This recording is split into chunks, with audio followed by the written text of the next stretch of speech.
Hey everybody, Professor Sarah Grillo here.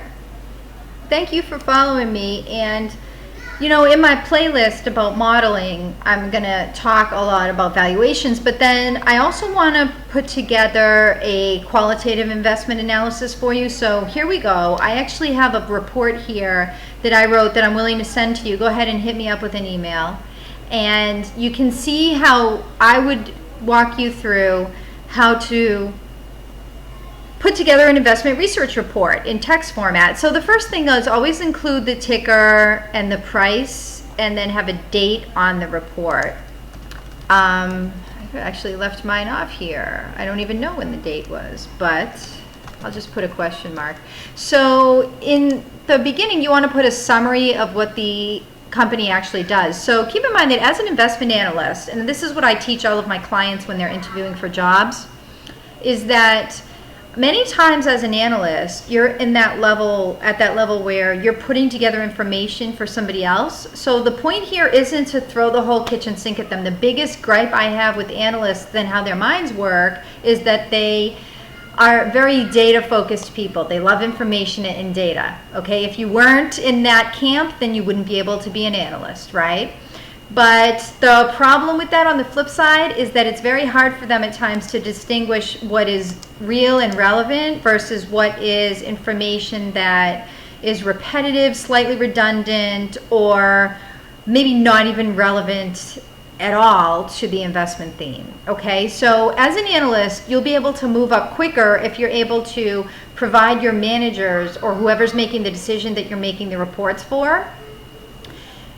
You're going to provide them with concise reports that get to the point in as few words as possible, but also throwing the least amount of data at them as possible that you need to prove your point. So the least amount of data with the maximum value. That's really what you should be going for. Don't be like every other analyst and throw the kitchen sink at them. It's just going to give you average results, and you're going to get thrown in with the camp with the rest of the people.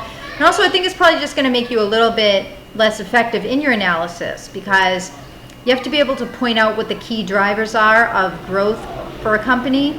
And I don't think there are like 20 key drivers. I think many times there's one, possibly two key things about a company that are really going to drive results. So don't miss the boat on that, all right?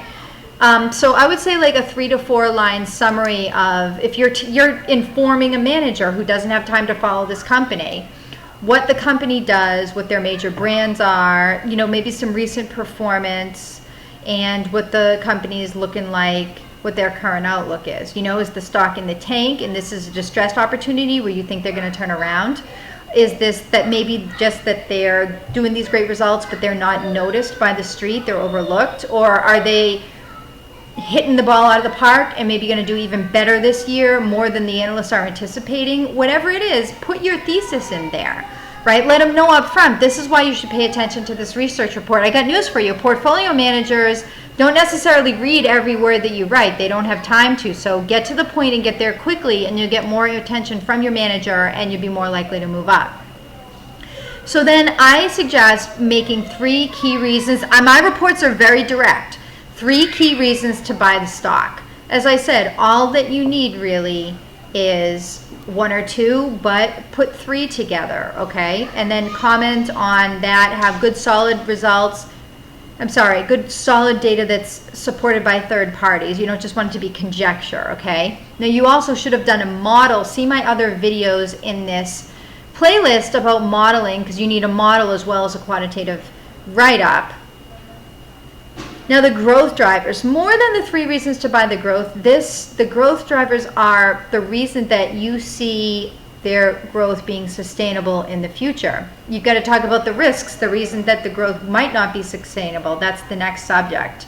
And then lastly, always include your sources. This is a point actually where I would say over include this information, because you never want to be at a point where you're like scrambling. And I'll give you a tip that while you're writing these reports, every time you reference something, just write the reference right down there on the report. Knock it out. That way, when you're all done and you finally go through all of this arduous research, you're never at a point where you're like, oh my gosh, I've just made this awesome point and now I have to search through 20 documents to find the exact page where I wrote it. Like, don't do that. Just have all your sources written here and what the information is that you got from them for each section, and then you can delete that out later, but just you want to have all your sources there. Don't hold back information on the sources just for legal reasons. You don't want to get in trouble. So everybody, thank you so much for watching, and you know, as I said, go ahead if you want me to just send you the report, I will, but just please don't sell this. Don't use this as a basis for an investment recommendation. This is a few years old. I haven't updated this in a while, you know, which is why I'm willing to give it out, because it's not my current stuff. But I just don't want anybody to, like, you know, make a trade based on this and then come to me and say, well, Sarah, you know, you didn't tell me this or this or that, because I don't actually know what's going on with this company today.